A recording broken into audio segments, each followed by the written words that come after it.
Let me tell you something else to the people at home. Listen to older people. Listen to older people. Everything older people tell you is true, and follow that advice and live by it. When people said to me, and I have 4 little kids at home, savor every second. It goes by like that. I go, no, it doesn't. It's torture. It's painstaking. It's endless. It doesn't end. And then like that, they're out of the house and they're taller than you and they're going, Daddy. And it's a nightmare and again, now I get to hang out and I'm smoking cigars with my oldest boy and whatever. Crazy. It's a whole different thing, playing golf, whatever, but listen to them. It does go by. And when you're in the thick of it, you can't even imagine that this is going to go by in a second when every second feels like a lifetime and an eternity. Okay, so I have Elon Gold on my podcast. So today. exciting. No, I'm serious. I mean, to go from Chevy Chase to Elon Gold, this must be just the thrill of a lifetime for you. First of all, A legend in comedy didn't we go to camp together? That's my level of fame. We went to camp, right? No, I was on Curb Your Enthusiasm and many other shows. You should know me, but nobody does. Nobody knows nobody me. does, and they should, because you are... I'm telling you, the most hilarious. Wow. If anyone you got to check out Elon Gold's comedy. His clips, they are. Follow me on Instagram at Elon Gold, ELON, like the other guy. He's Elon Musk. I'm Elon Musk. Do corporate gigs to pay mortgage.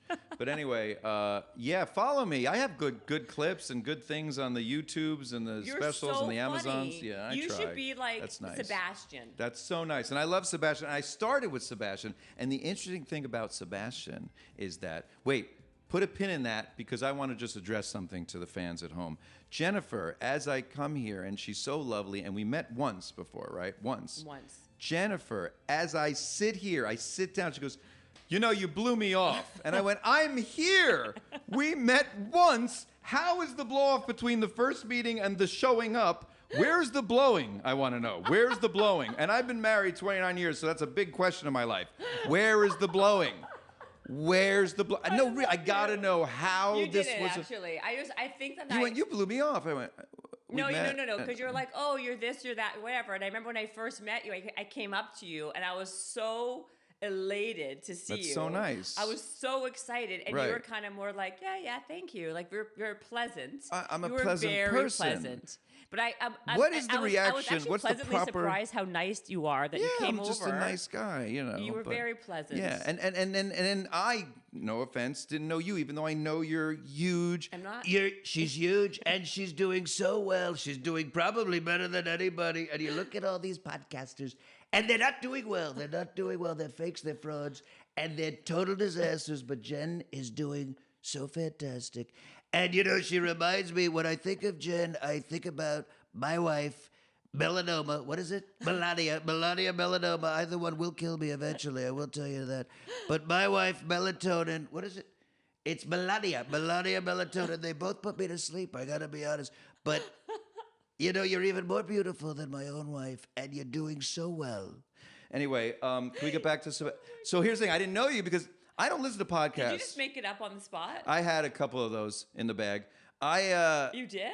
You know, you always either pull things from your act or you just improvise. The blowing joke earlier was improvised. Yeah. I didn't know I was going to say that. You know, and some things you pull from here and there, and some. Johnny Carson famously said, "You're going to use everything you've ever had, everything you got. You just use it. You use what you have, and when you work on things for." Listen, I've been doing this 30 years. You've got a bag of tricks, and you pull them out every now and then. Here's my point. So I didn't know you, but I immediately took to you because you're like cool, and you have this energy and this aura that's very cool. Also, you're a fan of mine, which is rare for people. So I was excited. So you're like, do my podcast. My initial thing is, no, I don't want to do podcasts because first of all, I don't listen to podcasts because I have 4 kids and 4 jobs. I literally am a comedian and writer, actor, producer. Just produced this roast of anti-Semitism that you were at. We'll get into that. I want to we'll talk get to you into about that. Yeah. We're still not. We're 3 subjects behind. Yeah. So I don't listen to podcasts. So I don't know you, but I'm like, there's something about Jen. She's got it. She's got it. Jen's got it going on. I'm showing up to this. And you know how many podcasts I turn down? Even at my low level of nobody cares about me, I still turn down podcasts because here's the question with podcasts. What does anyone have to gain from them unless you're learning something? which we might today. Hopefully. Unless you're really being entertained, which could also happen today. 100%. But what do I get out of it? Well, what do you get? Exposure to an audience that doesn't otherwise know you. Thank you. I'm glad I'm here. Yes. The interesting thing that you bring up about Sebastian. So nobody sees the years and years of struggle. Sebastian, for years, we like started out together, 4 years struggling. And I'll never forget about maybe just 5 years ago, like maybe a few months before he popped. No, it was more like 6, 7 years ago because it was like 2 years before. And he said, I got nothing going on. I got nothing. He was like fetching to, I don't do a Sebastian, but that's kind of how he sounds. And he goes, I don't know what to do, man. And I was like, dude, relax. Everyone will know what we know, we being the comedians. We being the comedians like me who don't want to follow Sebastian. Sebastian, as an unnamed, nobody would go on stage at any club and destroy. And then when you look at the lineup and you see you're after Sebastian, you go, "Oy, that's going to be tough. He's a tough act to follow." So when you're that good, eventually it'll catch on. Bill Burr once said to me, he's my other favorite. Yeah, Bill Burr. If you're funny and you stay funny and you keep being funny, they'll figure it out. So eventually, that's why you can't give up. If you believe in yourself and you have some little level of talent or a gift and you're working hard at it, things tend to go your way. If you have a goal, if you have something that you're aiming towards and you're working your tuchus off at it and there's some innate talent, it usually happens. Now, it hasn't happened for me yet, but everyone else I know, almost everyone, Chappelle, everyone I started with is like a superstar now, except me. Why is that though? You do very well. I do okay. You're a great working stand-up, right? Yes. And yeah. your stuff is honestly laugh out loud funny. And when I send it to people, everybody says this. Like, they all laugh literally out loud, not just like, it's okay, move on. And they're like, how come I never heard of this guy before? Well, that's my favorite compliment because my good friend Larry, not Larry David, who's another friend. My good friend Larry the gynecologist. I do have a gynecologist. I'm not kidding. Not for me to go to, but because he's my friend. And I introduce him at parties, whatever. I go, this is Larry, my gynecologist, because he is a gynecologist, and to me, he's like my gynecologist. And I am a bit of a pussy, but anyway, so Larry and I have been friends forever. But the crazy thing about Larry is he was a fan first, but we had a mutual friend, and he was like a crazy fan, and then we became very close. And he said, I would always, every Saturday night, I would put your special on. At the time, it was on Netflix. Now it's on Amazon Prime. And he goes, I would put your special on, and everyone would be dying laughing for an hour, and it would end, and they would turn to me and go, how have I never heard of this guy? How is this guy not the biggest comedian? How is he not doing arenas? And to me, I go, that's such a beautiful compliment. And maybe one day no. But it's nice to hear that at least people don't look at the stuff and go, oh, yeah, he's no good. Yeah, but for you being the comedian, doesn't it how does that feel to know that all these other people... frustrating. Yeah, I mean, seriously. You know what it's like? It's like everyone else is graduating college and moving on with these great jobs, and you're in summer school going, what's happening? Hey, where did everybody go? But also, I have all these little successes in between all the failures and the failed sitcoms and the failed pilots, and the little successes keep you going, and compliments keep you going. 2 weeks ago, Mel Brooks. Does it get better and bigger than Mel Brooks? I got to meet him backstage, and he said, I said to him, I sat down, and you always have to have an opening line when you meet a guy like that. You don't want to just, wing it. So I go, I know what I'll say to him. I sat down, they introduced me, and they go, Mel, this is he's a comedian. I go, well, let me just say this. I go, Mel, you and I have two things in common. We're both comedy legends. And he laughed and gave me a little patch on the cheek, which was nice. And I go, and we both did a few episodes of Curb Your Enthusiasm. And he turns to me, he goes, you did a good job. He goes, I remember watching. I don't do a Mel either. He goes, I remember watching thinking they should give him a raise. They should give him a raise. He did a good job. And I was just like, oh my God. That kind of compliment takes you, it just lasts years. So every day of life is rejection. It's every day. Yeah. In show business, rejection, many times a day. And a compliment like that takes you through. Chappelle, who's an old friend, he was at the Comedy Cellar, and he was on stage, and I walk back, and he sees me, and he goes, "Oh, hey, man." He goes, "Elon Gold is here. It's great comedian night here at the Comedy Cellar." And I was just like, whoa, he just put me with him and said it's great comedian night because I'm here and he's here. That compliment in a sea of rejection and bad, terrible, like just no's and everything that passes that frustrate you, that takes you through it. And whenever a rare fan comes over and says, and especially Jews like to do this, they always give it a little caveat. They go, "I don't want to swell up your head, but," it's always that, "I don't want to give you a big ego, but you're my favorite comedian," or "but you're hilarious." And I always say to them, I go, "I just want to tell you something that is so nice, and I really appreciate the compliment. You don't need that opening part because nothing will give me a big ego and nothing will swell my head. I live in a sea of pain and suffering and rejection. Daily, my life is just full of no and never, and we don't like him. So this actually helps get me through all of that, and it doesn't do anything to my head. If anything, it, prevents me from going into a deep, dark depression." Well, first of all, yes, I don't understand how this is even possible. Why doesn't Dave Chappelle or these people help you? Well, it's a whole thing. First of all, we as a community, we're all sort of competing with each other, but in a way, we do help each You're other. not competition for Dave No. Chappelle. Well, we do go up for the same roles.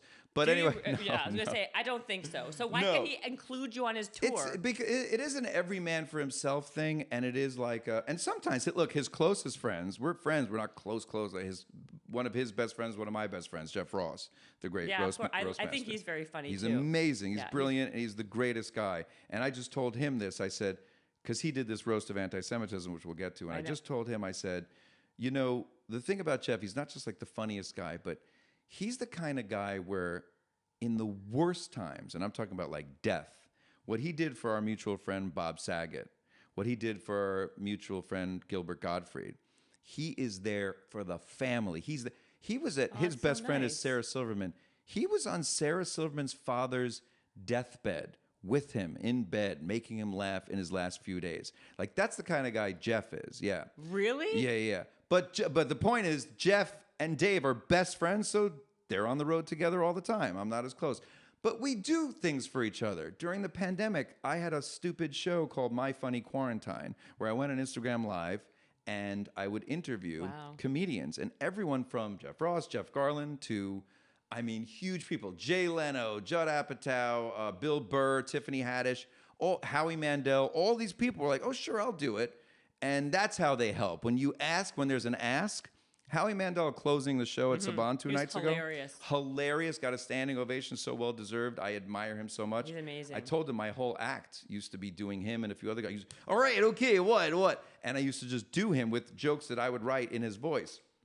And he said to me backstage, I go, "I can't believe you're here. This is so," he goes, "When you ask me to do something, I'll be here." And he goes, "And it's for our people, and it's for a good reason to fight anti-Semitism and hatred." And he goes, "But just for the record, anything you ask me to do, I'll do." And I was like, what a mensch. Who says that? That's so nice. Yeah, I almost didn't do this. I was going to say, I know, I got lucky. Yeah, you are blessed. But then I get the, what'd you say at the beginning? You let me down? No, I didn't say you let me down. No, what'd you say? I You blew said me you off. blew me off. That was the I didn't word. mean that. I meant more like By the way, you were did pleasant. Chevy Chase show up to this podcast with his son's tefillin bag? No. That he just got fixed What? by a Chabad rabbi?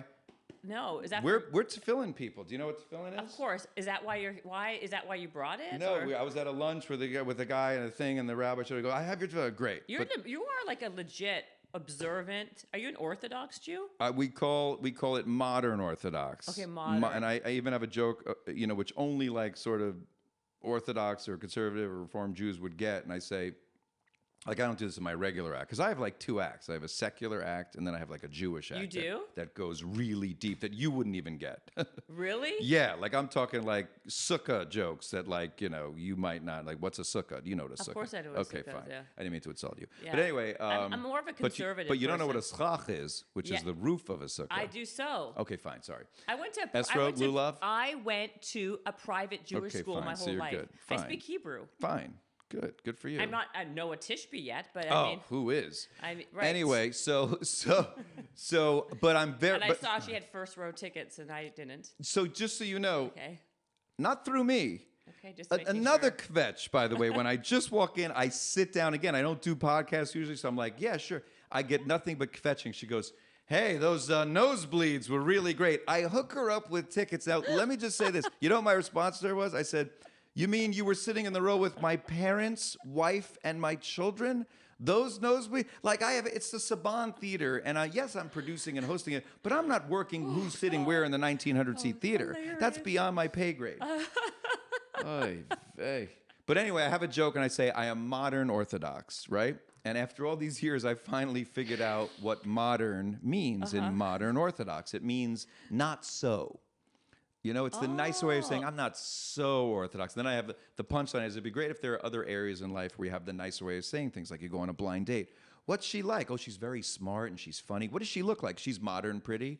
So anyway, that's me. Great joke. It's a good joke. Well, you know, it's a good joke. You know, it's a good joke. I'm doing Leno now. Anyway, it's you know, write joke, tell joke, get check. You know, that's basically it. But anyway, I do, Amazing. but I do love keeping a lot of the tradition and heritage and customs and rituals of our people. I think it's important to keep that alive. I Okay. think without observant people, which I really consider myself just observant, because I keep Shabbat and I keep kosher, but I go to restaurants that aren't kosher, but I don't eat kosher, not like meat You and wouldn't whatever. have that coffee because it may have had a milk product. in Because it. I just had a kosher steak for lunch, I wouldn't follow it before 3 hours waiting with this if this had dairy in it. Right. Turns out it's all non-dairy. Right, so you are kosher, full on, very kosher. Full on wouldn't go to a sushi restaurant and have sushi that's not kosher, or go to a pasta or pizza that I do. I'm not the perfect Jew. That's why it's modern, not so. But I am observant, and I love the traditions. That's why I was coming here also pitching to you. I was like, it's almost Shabbos here. Yeah. Do you keep it? The thing about Shabbos, it is the greatest gift that God ever gave us, because it is, I call it connecting by disconnecting. Everyone's phones are off. So my kids, I have 4 kids. They're all like teenagers or 20s. This is them at any dinner table. Hey, what's up, Dad? You know, it's just like, it's funny. Or just whatever. And then Shabbat, Friday night, sundown, everyone's phones, not only off, but just away, not in their pockets, and we are just connecting by disconnecting. We are connecting. We are laughing. We're telling stories. Yeah. It is a beautiful Friday night dinner. I look forward to it every single week. And sometimes we have guests. We had a few big shots. I'm not going to bring it up. No, tell me who you had over. Well, it's not important. No, it's I have some big people. Tell me over who. every now Tell me and who you then. have over. I can't think Why and reveal. not? It's Jeff be Ross? obnoxious. Of course, always. Jeff Garland, a lot of big people. Jeff is supposed to be on this podcast. Well, he should do it. He's supposed to. I've been texting. Don't ask. He'll do it. But anyway, I always say my 3 top. I only care about 3 things. That's life for me is 3 things: God, family, and comedy. That's everything to me. And someone asked me the other day, why is God before your own family? I'm like, because without God, I wouldn't have a family. I wouldn't have me.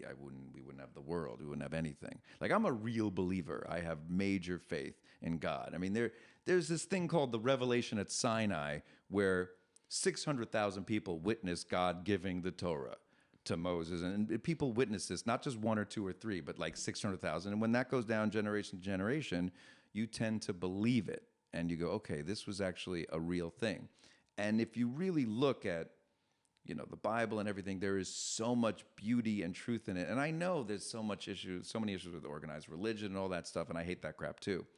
But again, the rituals, the customs, like Shabbat, like all the stuff that putting on tefillin every day. It's a meditative. I take 20 minutes every day and just meditate. And some people do the whatever meditations, and I just say hi to God a little bit every morning, 20 minutes. You wake up in the morning saying hi to God, and you thank God that you woke up again, because so many people don't wake up in the morning. Yeah, it's so true. Cut to tomorrow morning. And it's crazy because he died the next day. He was talking about how much he loves God, and he dies. This will be a podcast for the age of that. You If should that actually actually hope I happens. die, just so this podcast will blow up. That's 100% true. It's already big. You don't need me to die. No. God forbid. Chas v'shalom, as we say. But anyway, Is your wife? By the way, hold on. Were you? I'm married? No. Wait, were you? Were Yeah. you? I don't wear a ring, by the way. You know what I say about my ring? No. Here's my theory on rings, and I've been married 29 years last week, June 5th. 29 years. 29. Okay. But if I wear a ring, if I like advertise that I'm married, how am I ever going to find my soulmate?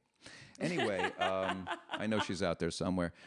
That's a little joke. 29 years of high school sweethearts. That's a whole other podcast. We'll get into that another Really? time. Did you? So did you grow up? I am happily married. By the way, you know who isn't? My wife. Yeah. She. Well, I tell you, folks, it's rough in here, and it's hot. I tell you, it's hot as balls. Yeah. Oh my God, you are. Oh, amazing. now I'm doing Robin, Mr. Happy. Yeah, and I'm all over the place. Yes. You're so quick. I'm okay. No, you're. You gave me this juice that I'm juiced up now. No, I think honestly, it's working. You're taking. What is this? You took the ketone IQ. Ketone IQ. Get your IQ higher than high. Yeah.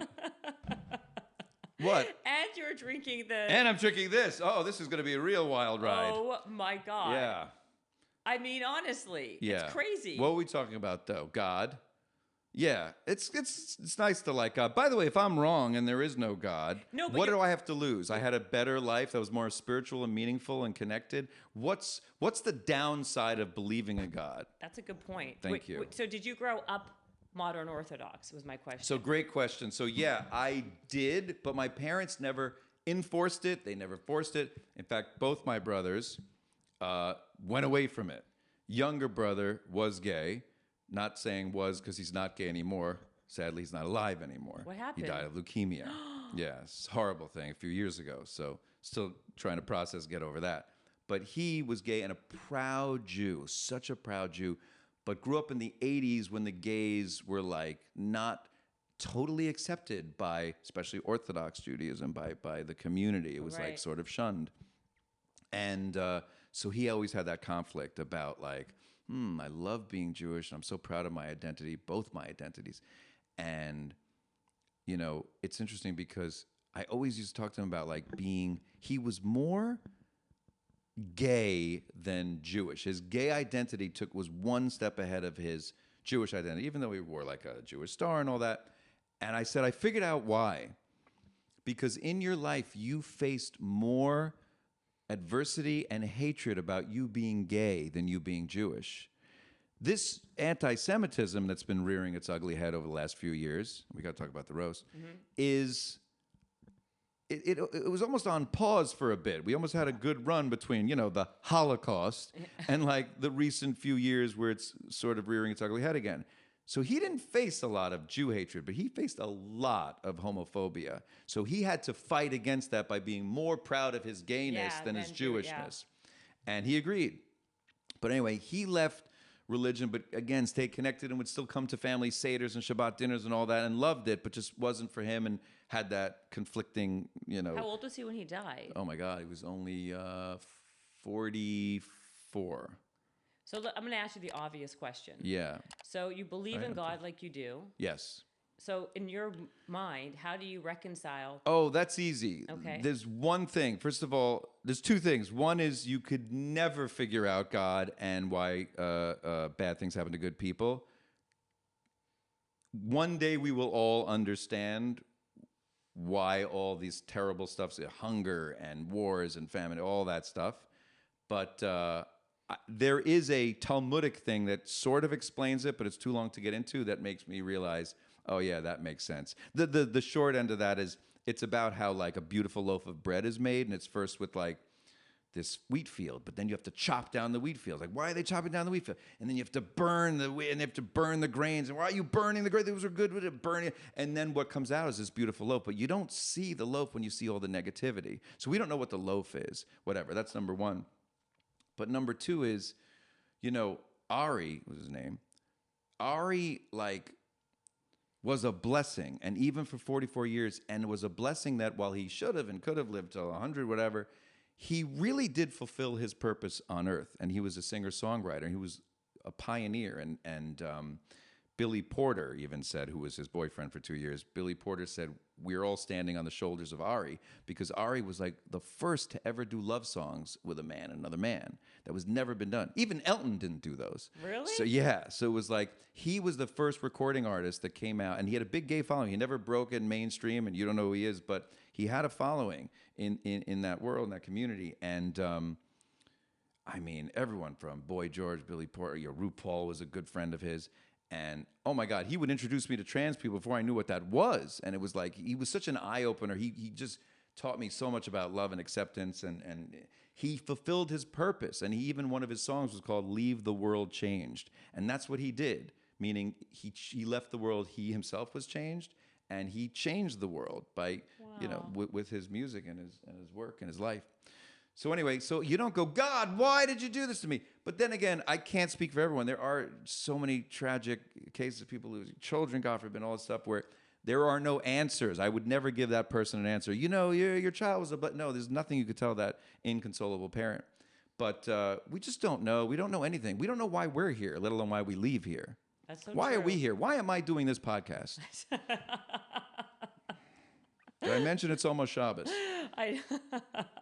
Well, you're going to be here for a little bit. So God family comedy is everything. Who's your other brother? You said you had... Steven is my older brother. Okay. He's another brilliant musician, and he does composes and produces music for TV shows. Won a Grammy for Colbert Christmas special that he did. He works on SNL. He did Chappelle's show. Are you serious? Yeah, he does like and a big deal. And he can't help you? No, it's not. Again, let me tell you something about show business. You know who my biggest fan ever was? Even bigger than Me? you? No, even bigger than you. My biggest fan ever. Steven Spielberg's mother. And Steven Spielberg, I always wait for the end of that. Are you serious? Serious. And Steven Spielberg's mother, may she rest, was my biggest fan. And we would hang out all the time, and with Steve, to a point where like they hired me when the dad had a 100th birthday. And literally, Steve Spielberg introduces me to his father. He goes, Dad, this is the funniest comedian on earth. And he was just trying to like be nice to me and then show his dad that he knows funny people, whatever. I think his dad knew. But anyway, and I was just like, oh, that's so nice and everything. And I'm just like thinking in my head, like, if I'm the funniest guy, why haven't I, not even like, give me an under 5 role. Give me something. Throw me a bone. But show business doesn't work that way. And I understand that. And I have no ill feelings towards Steve or anyone that I've met. Steven, we call him Steve. Shmuel. Anyway, because here's how show business works. It's a microcosm of how life works. It's a give and take. I will offer you something, but it has to be beneficial to both of us. If I am perfect for a Steven Spielberg movie, he actually will consider me. He'll bring me in for a read. But I am probably not the best actor that Steven Spielberg knows. I have a feeling. So he, who is the best, has to work with the best and the most perfect for the part. So that's what Steven Spielberg is. Now, if I am the best for the part and I nail the read and he's like, well, then he'll be happy to help me because I'm a friend of the family. His mom left.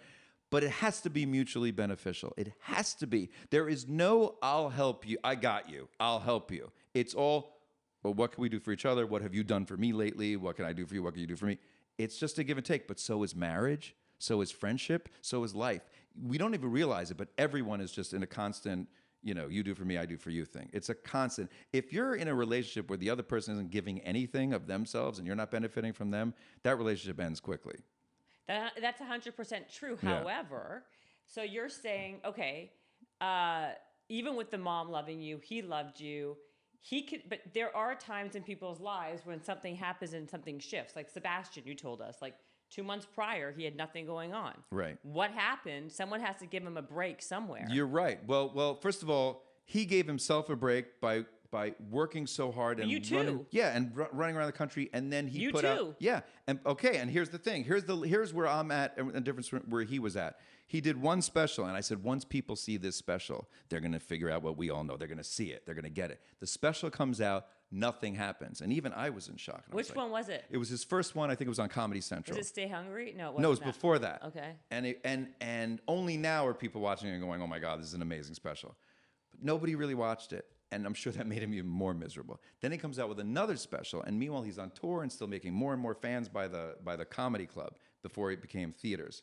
By the second special, things were starting to tip. Then Seinfeld sees him, and like you said, Seinfeld goes, I love this guy. I'm going to put him in Comedian in Cars, which was a big bump of like, who's this? Jerry likes him. It's like being called to the couch, Johnny Carson's couch. Like, this is a big deal.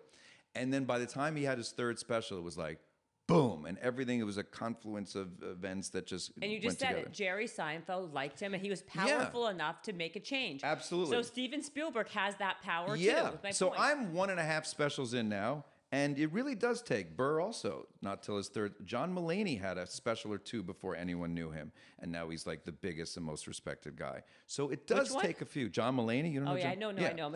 I don't think he's in my top. You know who's exploding right Who? now or exploded? Theo Vaughn. Theo Vaughn, who I'd known for years, and he's such a warm, funny, and he's just naturally hilarious. Yeah, he's funny. I could listen to him just riff. But anyway, but then you look at breaks. So okay, who gave me the recent break? The great LD, the king, the guy. Larry David. He put you in the. Yeah, he put you in. And that's a whole literally hour podcast that we're not going to get into how I got on that show. What do you mean? I want to know. No, I know, but it's too long and boring of a story. But again, the short version of the story is for, I don't know, 15 years, I just wanted to be a part of that show. It's the greatest comedy in the history of television. There is no one smarter, brighter, funnier. He's a comedic genius to the highest levels. And I just want to be some small part of it. So I woke up on my birthday one day and... How long ago? Like 6 years ago. When's your birthday? And by September 14th, don't start giving me this sign crap that I'm a this No. because I'm a that. I'm not going to say anything. I'm a Virgo, but what is it? No, I'm a Virgo too. September 16th. This is why we're meant to be together. telling you, this is here why for an hour and then it's over.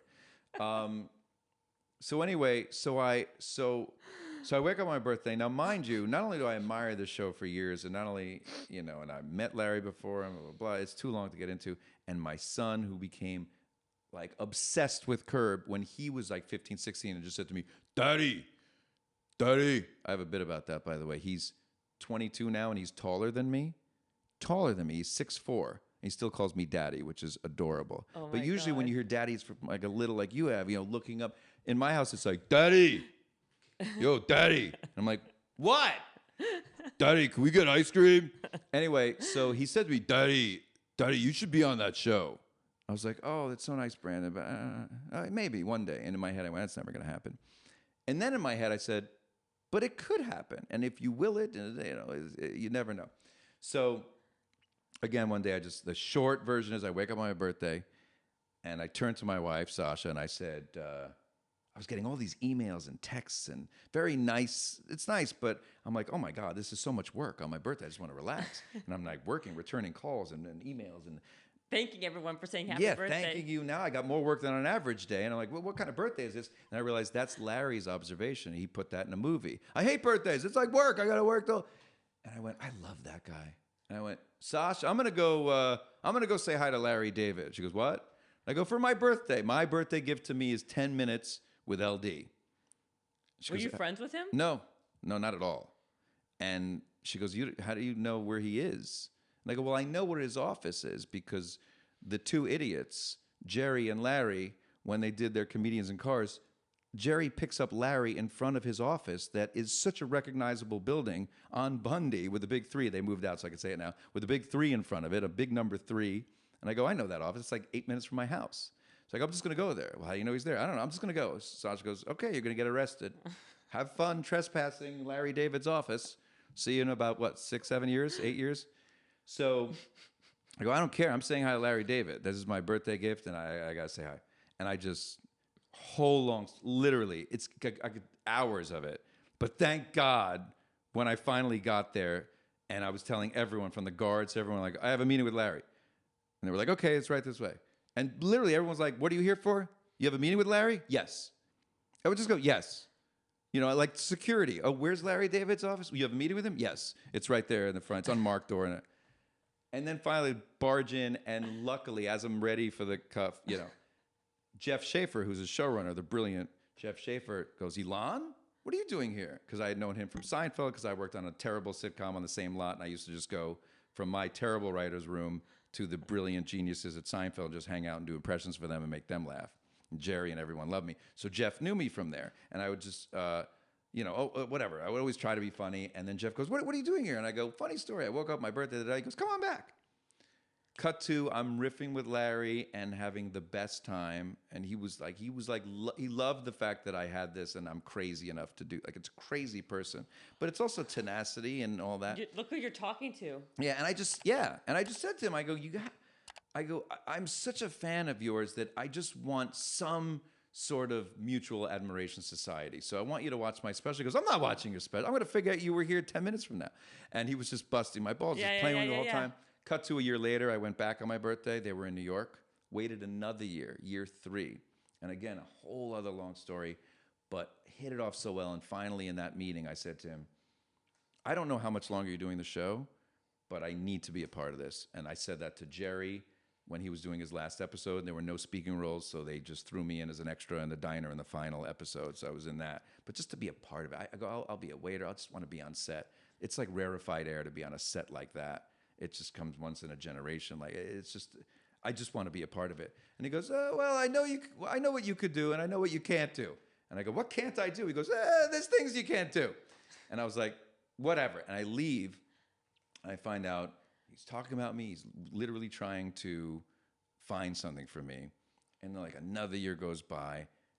Cut to, he throws me a bone. So you asked, do people help? He actually, the cast director goes over to him and says, we have this big actor that wants to do this role. It's one scene. And he goes, I want Elon to do it.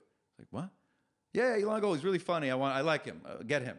So I do it and kill it.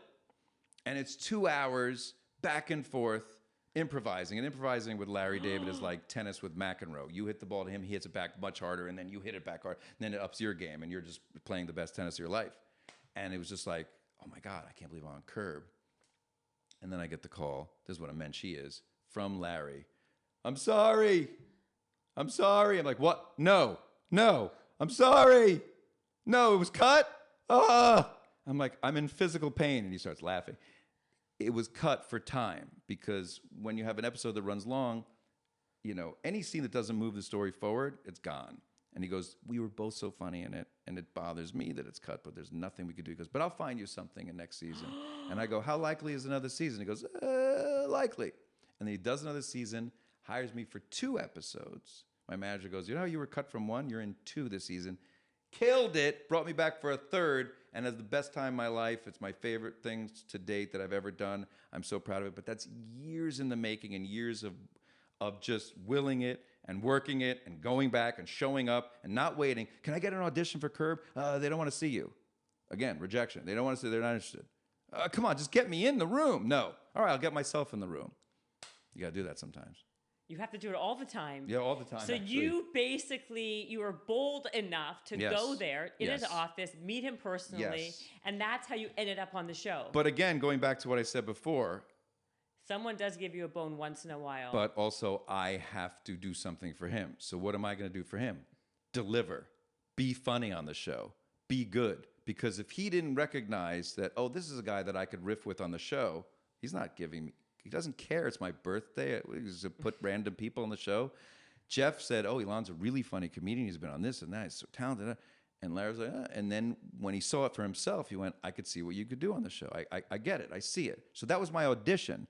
But I couldn't get the audition. So I had to go in and audition by being funny just on the couch with him. But if I didn't have something to offer him, if I didn't have that rapport with him, he never would have. But it was, again, a two-way thing. We both mutually beneficial. I kicked ass on his show, and he did, did me a bit of a solid. How has that changed your trajectory in the comedy world? Not in any way, sadly. It hasn't really moved the dial. Larry asked me that. I go, not yet. But you know what? It's given some nice recognition to, like, casting people and network executives. Like, oh, he's really good. Like, I got so much positive feedback from being on that show, and it was just like, he's really good. Were you the Hulu exec? I was the Hulu exec. I called it Julu. Welcome to Julu. Yes, I remember that. Yes. And so so it hasn't moved the needle at all. But the other thing is, because he's a fan of yours and he saw what you can do, can't he tell other people? Yeah, and he does, and who knows what happens, and who knows what it would lead to and when. The fact is, it's its own great moment in my career and life that even if it doesn't lead to things, and you make new opportunities for yourself, whatever, it's its own thing. I can't believe I had a recurring role on Curb Your Enthusiasm to this minute. So it's its own thing. Whether it leads to things and people see it and go, he was good in that, he's funny in that, I don't know. We'll see. So like how do you make your your money now? Like what's your main income? Are you familiar generator? with male prostitution? I offer handies. I do really well with my I'm a lefty.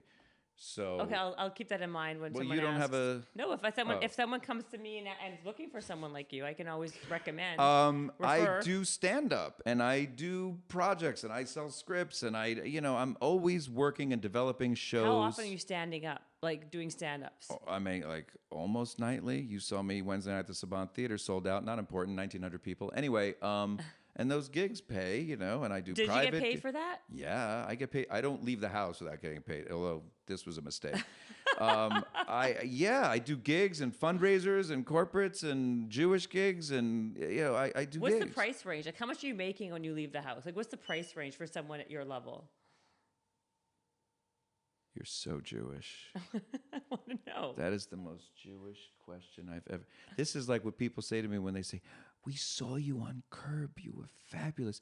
What do you make for a show like that?" I'm like, no non-Jewish fans come over and ask that second part. They just go, "You were good on the show." What do you get for a show? I mean, it's a recurring role. It's not a series regular. Now that my agent negotiating what I should have made. It varies, but it's good enough that I have a nice house, thank God, and 4 kids to support. But it's a struggle. Life's a struggle. I'm not a multimillionaire, but I'm doing okay. I'm paying the bills. But you're constantly, consistently working. Constantly. I'm working right now. This is work. You think this is fun for me? I was going to say. I could be napping right now. Because are you on all the time? No, ask my kids. So my kids get this question: "Is your dad funny?" And Yeah. No. But again, if I'm sitting, Because you're funny now. I'm okay. No, you're pretty funny. I'm all right, but I'm also trying to speak truth here and maybe give a lesson of life or two. You are. Yeah. Listen, yeah. I'm thoroughly enjoying By this. the way, so much better so far than Chevy, right? Oh, you're the best. You're one of my favorites. I Thank told you. you. I was looking for. I couldn't sleep last night. Wow, I you was were so that excited. excited. Yes. Wow, I was thinking about you last night too, but in a different way. Anyway, I was just scrolling through your Instagram going, "Oh, I get to see her tomorrow."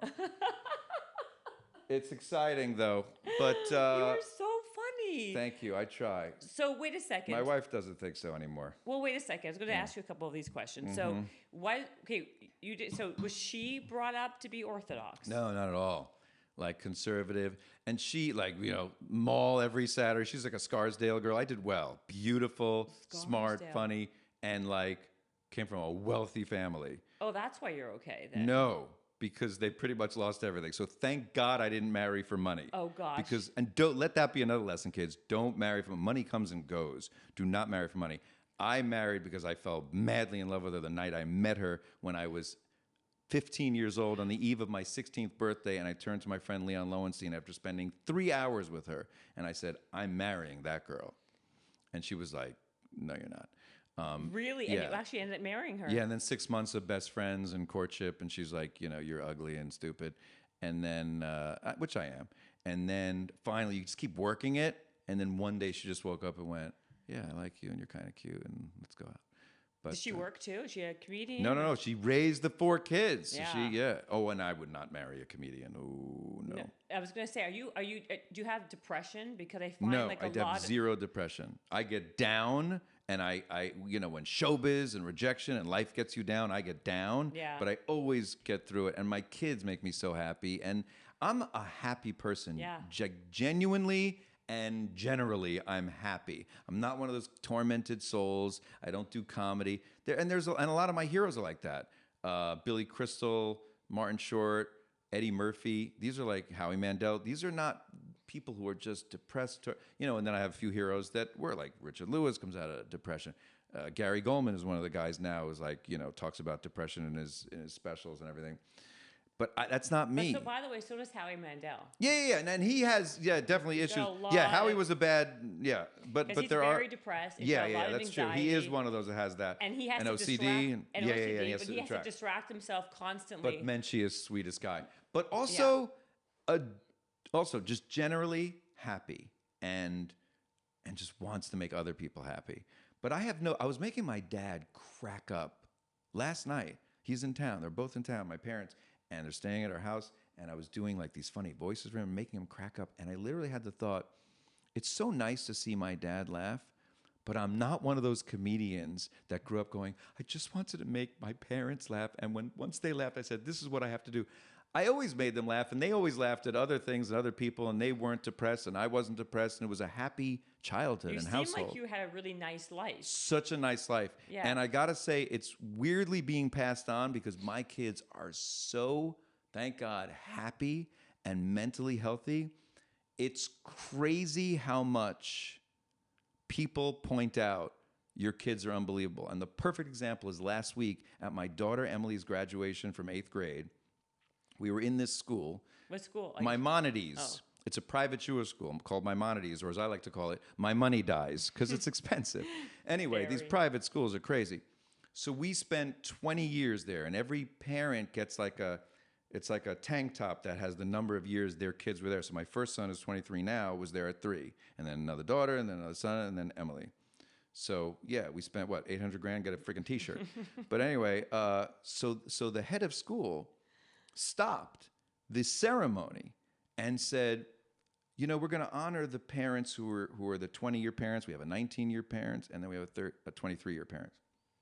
But I just want to say, because I don't usually do this, the Gold family, Sasha and Elon, I don't know what you did, but your 4 kids are like the sweetest, happiest, near perfect kids I've ever seen. I was bawling. Really? The nachas. I was sitting there like this, just shaking, like so happy tears of like, I can't believe he's saying this about. Nothing makes me happier than a compliment on my kids. Totally. When people come over to me and they go, you're the funniest guy, that makes me happy. When they go, your kids are the best, that's the best. I totally, as a parent, Yeah. I totally agree. But you have a beautiful energy about you. I'm trying. No, you do. I mean, like, that's what's so unique about you being a comedian, because most of the comedians I know. Yeah, have a dark side. You know that I don't know. You don't know this. I'll tell you this. Maybe I did tell you when we were like back and forth with Before I blew you off? Yeah. Well, in the Yeah. middle of the blowing Yeah. off. Yeah. Oh yeah. Right. Yeah. I was telling you I was from Canada, and I came here and I worked for 3 Arts, and I was working in the comedy area. Yeah. And it was so interesting to me because I was always a huge fan of comedy. And when I started meeting all of these people who I loved so much, and they were so miserable and so down, and they were like these clinically depressed. Every one of them was more clinically depressed than the other. Yeah. It was so sad to me that like the other end of the pendulum was the comedy. But so much of that is chemical, biological, you can't control it. So I take no credit for it. But It's why like, do they go into, why is comedy the because outlet? what gets you out of depression more than writing jokes and telling jokes and laughing yourself at what you're working on all day and making other people laugh? I mean, that really can get you out of depression. But it does it because you need. It's also the Nothing constant gets you out of validation. depression but good medication and some therapy and all that. But it just helps. Yeah. It just helps. Who do you find to be really funny? You. Yeah. Right now, it's Rock is my favorite, Chris Rock, and I get to be friendly with Chris him Rock's over my the years. absolute He's favorite just like of all time. his energy and his master He's craft. brilliant. Brilliant genius. Of course, Dave, also Chappelle. What? Can I ask you a question? Yeah. I know this is going to be like everyone's going to like be down, like screaming at me. Yeah. But I never found him to be so hilarious. Dave? Yeah. I think he's Dave? like clever. Okay, no. So, have you seen Chappelle's show? But back when I wasn't a huge fan back then either. Okay, so Dave is also masterful at sketch comedy. Yeah. At being, the Rick James character, the characters he does. sketch comedy I the got, I sketches. get. But then his material, his writing is phenomenal, and he has a cadence and a rhythm that is so original, unique, and he also sort of doesn't care, so he takes his time. And those kind of comedians, Cosby was like that too. If I'm not getting a laugh every second, I'm like I start freaking out. And I'm so relaxed on stage. My nerves are before. You are? Oh, once the nerves are before. You should have seen backstage at Saban. You were at the theater, but you weren't backstage. Backstage, it's Michael Rappaport just pacing, going, "Oh, fuck, I can't do this." Like, just everyone's a wreck, and we're going over our stuff. Eli Leonard was like, "I don't want to go." Like, everyone's going, "I don't want it to." We all just Why? want it to be over. We all just want it to be over before. But the truth is, the second you get out there, for me at least, my nerves completely calm. I'm in a zone. I'm having a great time, and I'm just like, especially when you're rocking it, it's the best thing in the world. but there's no nerves. I'll never forget hearing Frank Sinatra was nervous before every show, and I'm like, why? You're the most iconic, legendary singer that ever lived, so everyone there is dying to see you. You could stand out there and fart, and they'll just applaud and go nuts. You just have to sing a few songs, which you've done 80,000 times. You don't have to come up with stuff and make people laugh. Just sing your stupid songs, for crying out loud. What are you nervous about exactly? If he was nervous, then I could be nervous. Right. And I am nervous before, not during. And then after, it's euphoria when it's good. When it's bad. And I never get depressed. It's like you're never as... sometimes you come off stage and you just say, I'm the worst comedian in the history of comedy. And sometimes you come off stage and go, is anyone better than me? I don't think so. It's not possible. Who's better than what just happened, that hour of just destruction and standing? Oh, nobody. So you're wrong on both counts. You're not the worst, you're not the best. You have a good set, you have a bad set, and you're usually good. Like, I was born good. That's the thing. People say, you do these impressions. I don't take credit for that. That's an innate, God-given talent. Oh, you know how to tell a joke, you know how to write a joke. I don't take credit for that. I work at the craft, but I don't take credit for it. It's talent that's God-given, like, the guy that can nail the violin, or any talent. Any talent is God-given. But then you work at your craft and you become good. So I was born good. I really, really worked hard on being great. Really worked hard on being great. I think right now I'm at the cusp of great, and the goal is to be one of the greats. And whether or not I ever achieve that, who knows? But that's what I'm working towards. So you start with this, okay, I have a little talent. I'm already funny. I know how to do an impression, make people laugh. That's easy. That's easy. And I didn't work hard in my first few years of stand-up because I had this natural gift, and I would just get up on riff and do impressions. People are like, ooh, this is so good. Because it's like a magic trick. Yeah. When you do impressions, like, how's he do that? So I just did that and then coasted. And then I went, and then Chris Rock and Seinfeld actually inspired me to work at the craft and go, oh no, every word is important, and everything you say, and bits are everything. And let me work at this a little bit and stop doing voices and impressions and get a voice of my own and have a point of view. And that's when after 10, 15 years, I became where I'm at now, almost great. And now I just want to hit great, pass great, and maybe one day, in another 10 years, be one of the greats. Yeah, yes. But you are great. But I know. So how many? I was waiting for that. Well, Whew, that took a long time. How many hours do you work a day on new material? I try to do a few hours a day. It depends. If I just did a big thing like that roast of anti-Semitism, which we still haven't discussed. I thought you were a good interviewer, and you still haven't asked me that. I've been trying to. Okay, go on. No, I know, but like after a thing like that, which is just a balagan of I'm producing it, I'm hosting it, and you want to take a day of like, I'm not writing a joke today and I want to relax, or like Thursday and today I didn't do any work because Wednesday night and leading up to Wednesday night for weeks of preparing for that big show, and it's a TV taping and all that. Where's it going to be aired, by the way? They're going to try to sell it to a streamer. Oh, they haven't sold it yet? No. They put it up. We produced it and put it on, but no, now they have to edit it and show it around town. It'll never sell. People hate Jews. But that's weird because don't Jews run the whole thing is that's Jews our in the whole media. joke. Yeah, and joke. And because of that, we're not. As I said in my act, if the Jews ran Hollywood, don't you think I would have hosted the Oscars by now and not the Chabad telethon? If the Jews ran Hollywood, wouldn't I have had a series regular role in the last 9 years and not these little bit parts? That's what I just said to you. Right? I mean, if not for Larry David, I wouldn't have health insurance, okay? So the Jews don't run anything. Nothing. Again, Spielberg, yeah, he's a successful guy, but there's also Scorsese, who's a successful Italian director. It's like Jews don't run anything. There's no cabals, there's no meetings, there's no nothing. Because if there is, I gotta get in on that shit. I agree, and also get me in on that banking and Hollywood. Where is all that? Well, why am I not doing that well? Also, I feel like because of all the anti-Semitism, it's going to be harder now to even sell it. To be honest. Well, that I disagree with, because it is so zeitgeisty and popular. It really is in the culture. So pop culture has to reflect culture, and we have to show that. Listen. It's been a lot for us, and I mean, Jews have been now beaten up on the streets. There was a hate incident against my family that I wrote about in 2014 or something. Yeah, where we were like threatened to, I hope you die, and a whole thing, a car full of guys. It was rough, and when it hits home, you go, oh, I've heard about this anti-Semitism thing. Well, it's hit home for a lot of people now, in a lot of places from Pittsburgh where so many people were murdered. Terrible. There's a lot going on. So we needed a night to take a break and to laugh and then to get back. We called it, we punch back at hatred with punchlines. And that's what we did. And everyone in the room, there was just under 2,000 people there, feeling that that sigh of relief of we needed to laugh about ourselves being hated and laugh at the haters and how ignorant and biased and dumb they are. So who did you try to get? By the way, did you hear my favorite joke of the night was? Which one? I said... Is it you or Modi? I said, no, my favorite joke of myself. Oh, I'm not going okay. to quote his joke. You're good friends with him, though, aren't you? We're best friends. We're comedy brothers. He's very funny. He's hilarious. Yeah. So, he killed it that night, too. Killed it that night. He was like... Him, Howie, there was a lot of great Howie acts. Yeah. and Jeff were good.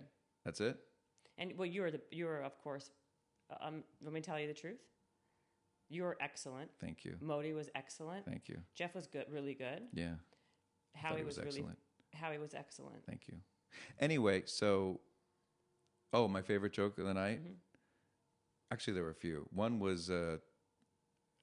So I started by saying, welcome to the Roast of Anti-Semitism. We're celebrating 5,000 years of fighting, hatred, and allergies. That's hilarious. Yeah, and then I said, and then my favorite, I go, why is this night different from all other nights? Which is just a famous thing from the Seder, and we all know that. Yeah. And I go, because tonight, we're not roasting a brisket.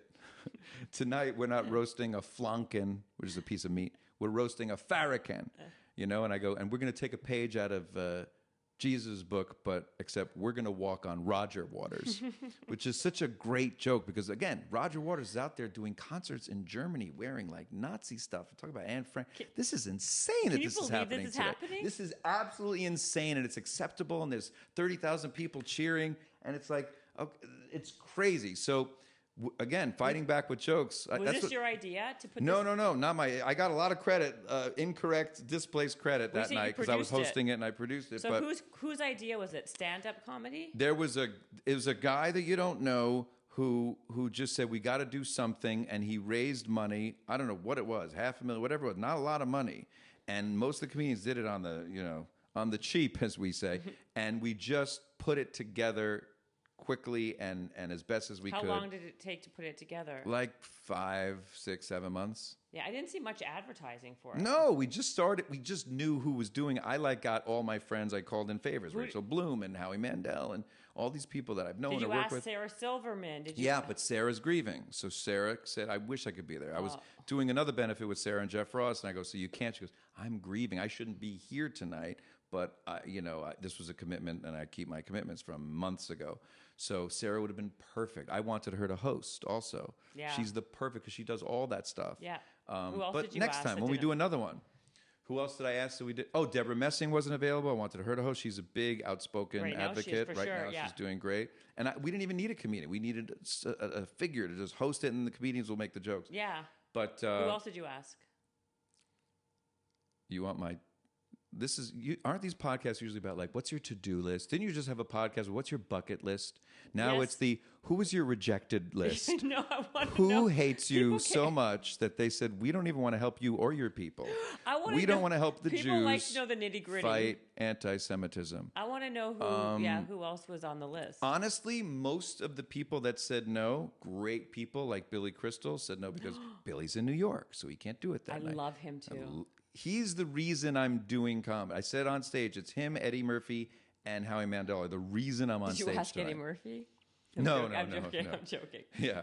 But Eddie's like, to me, Eddie was the king. Like, when I would watch Eddie as a kid, I would just be like, I know I'll never be that good, but I could strive to try to be almost as good. What happened, though? He was hilarious, and then people lose their... I still think he's hilarious, and when you see him, he'll never be that kid again because of age, because fame and money just gets into your head, and you just can't repeat that level of greatness. And he knows that, and that's why he keeps saying, I'm going to go back to stand-up, but he never has in, 20 years? Yeah. Because he knows he'll never be as great as that. Some people get better with age. He was at the top of his game, the most brilliant, amazing, powerful rock star comedian in the history of comedy at 19, 20, 21, 22. I know. And he knows, like, can't recapture that. So, but he's still hilarious. He still goes on like Kimmel, and all of a sudden he starts riffing. You go, oh, there's Eddie. He just doesn't need to be funny anymore. He's got nothing to prove. So he's just much more chill and relaxed. But when it comes out, you just go, oh, Eddie, you're just the best. He's just the best. I think Eddie is, to me, top 5 most talented humans that ever walked the earth, with like Prince and Sammy Davis Jr. and like, who else is the most talented humans on earth? Now Jamie Foxx also is one of the most talented humans on earth. Jim Carrey's up there. Robin was up there. Like, there's like top 10. These people aren't even human. They're just talent in a human form. Yeah, They're just talent. That's why some of them lead these sort of lives that are like mysterious or like because they're so domineering in one area. Yes. It leaves your other stuff to be blind spots in a way. Yes. Because you're so good. Correct. You know, so who else? Like me. What? Yeah, you are, but No. you really, but Relax. maybe not. Take it easy. You're very I'm good. not that level, but I'm all right. Okay, who else would you say right now are your favorite stand-ups? Or I love Sebastian, like you love Yeah. him. And I love Mulaney, John Mulaney, Gary Gulman, who I mentioned, Burr. All these guys. Burr's amazing still. He's been consistently good. Consistently great because he works his tuchus off. He's amazing. Yeah, he's amazing. He's hilarious. And Louis. I know we're not allowed to say we like Louis. No, I think he's back with a vengeance. He's back with a By vengeance. the way, never touched anyone but himself. okay, Come on. I was going to say he never He only assaulted himself. Listen, what he did obviously wasn't right. It's also, to me, I'm not going to defend what he did, but I will say you can't conflate the Weinsteins and Cosbys with Louis. These were rapists, and he's a guy who was raping himself. Yeah. He's a guy who did this really weird thing to women that he shouldn't have done. By the way, he did ask, what a mensch. Hey, do you mind watching? I mean, this is a mensch. Anyway, but again, it's not assault and rape, which is unforgivable and inexcusable. There's no like sympathy for Louis going, well, maybe he has this weird sexual peccadillo. We should try to help him. Instead, we just went cancel him. But he wasn't assaulting. He was hurting those women, doing a lot of trauma to them, but not the kind of trauma that a rape victim, God forbid, experiences for the rest of their life. And that's why he came back with a vengeance. Yeah, way easier to get over a guy going, "Want to watch me jerk off?" than being raped, which you never get over. 1,000,000%. Yeah. Okay, who else do you like? By the way, you want to watch? All right. Anyway. Why are we talking about other comedians when I'm here? Aren't I one of your favorites? I want to know who your favorites are. Yeah, it's all rock, and it's Again, I get to go, and it's weird because I get to go and hang out with Chris backstage. And are you friends with him? Yeah, and he's doing an arena. I'm like backstage with him for an hour and just going over bits with him, and he's looking at all the bits, and it is amazing that how much work he puts into it and how he still cares. Again, you would think after 30 years of being a rock star, you don't put that much work. You don't care that this is what he's doing before a show, like this, and then he's cracking some jokes and talking to people, and then studying the list. And he's going, who's going on the bench tonight? Who's sitting on the bench tonight? He's picking bits that he's not going to do and bits that he is going to do, and he's going over stuff. And that's how you have to do it. Do you do that too? I'm made fun of for my obsession with I literally have a bullet point on an index card, and I bring it up on the stool with a drink. And anytime I take a drink, I'm cheating and just looking at where am I and what's next and whatever. It's like a little safety net. And I'm always studying it. I'm always going over it. And also, some of your best jokes come to you right before you hit the stage because your mind is on hyper focus. And Steve Martin famously said, like, never talk to a performer just before they're going on because they're in such a zone where they're going over things and they're trying to, psych themselves up and remember jokes. What am I going to open with?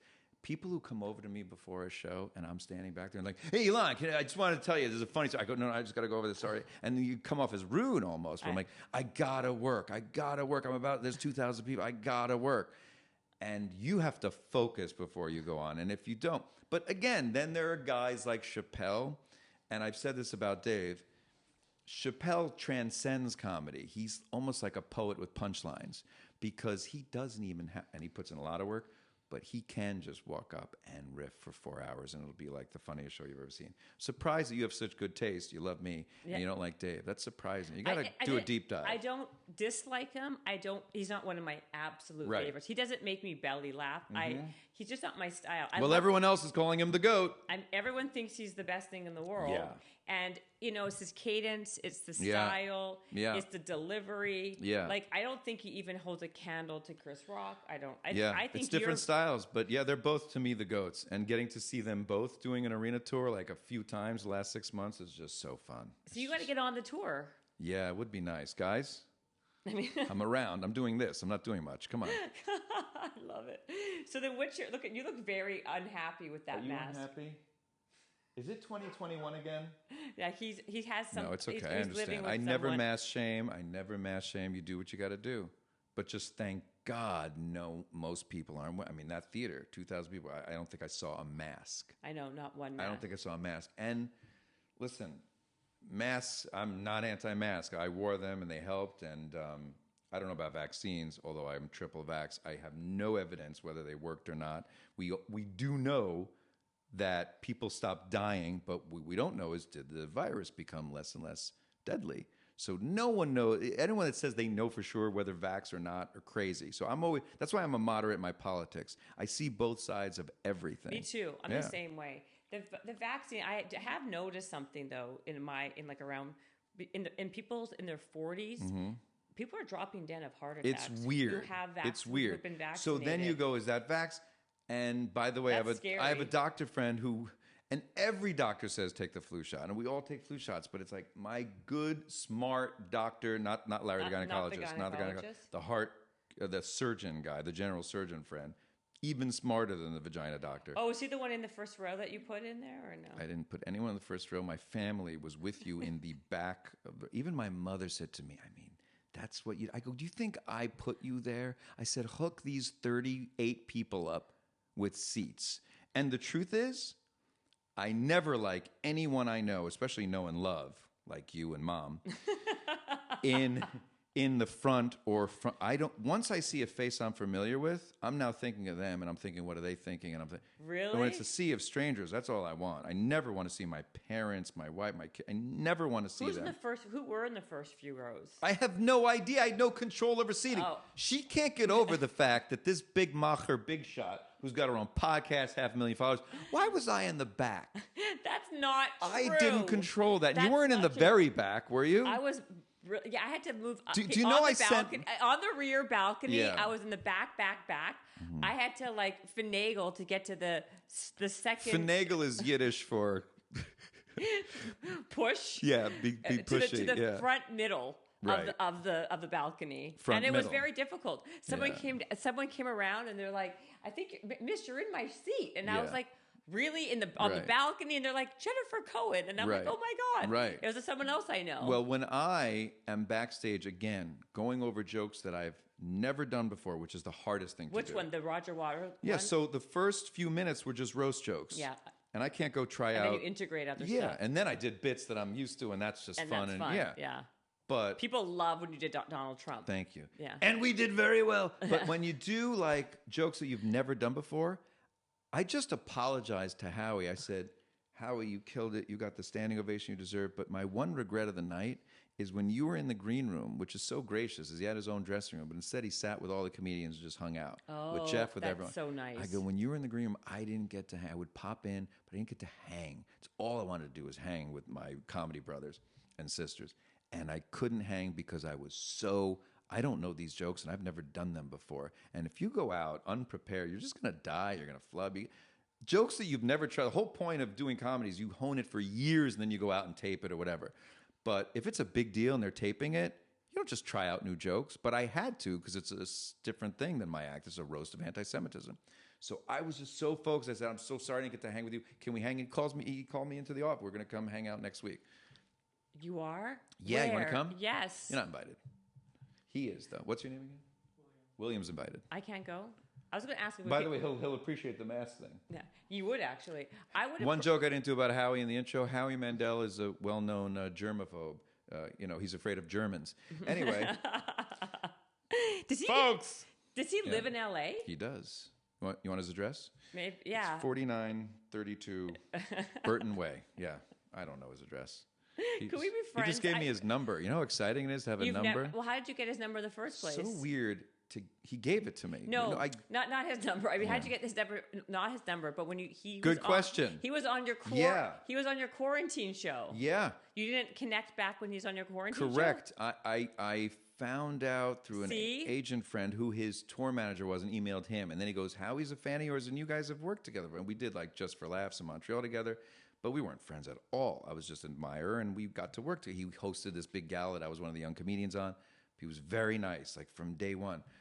How did I get Larry David's number? That's a question. Want to hear that? I know it. No. How? You don't know it. Yeah, I do. You're on the show with him. Doesn't matter. You think he gives out his number to every guest star schmuck that comes on that show? He liked you. I don't care. He's not giving me the number. You developed a relationship. He is never giving me his number. What do I need to do to get his number from you? That's what I want to know. And the Howie Mandel. We'll discuss after when we stop rolling Howie cameras. Mandel's honestly my favorite also. Yeah, I'll make it happen. He's my... you have such good taste in comedy. I'm not just saying that because you love me. Yeah. Other than the Chappelle thing, you really get it. Like, Howie is so genuinely funny. Beyond. Right? And that's why when he riffs, a lot of it's just improv. And did he improv on the stage? About 40% of his stuff. Because when he did that thing with the surgeon, the woman, and the sleeping... I was on It was unbelievable. Floor. And he had bullet points. He knew what he was going to do. And then he veered off and just... That was his whole act. Larry David's number. Larry made a critical... What's the word? Crucial mistake. What's the biggest kind of mistake you could make? Big? No, like... critical? Yeah, monumental? Monumental error. He called me. From his number phone. Was on it. And he called me. This was weird because he was on Christmas vacation with... Chevy Chase? No, with his friends. And he calls me and the phone rings. I see a 310 number. What was the rest of the number? 555-5555. So he calls me up, 310, and I go, I don't know this number. Usually I just hit ignore. I don't know why I answered it. I don't know the number. I just went, hello? And he goes... Mr. Gold? Yeah. This is Larry David. And I go, no, it isn't. And again, I'd already worked with him, but he doesn't call other comedians. He just doesn't call anybody.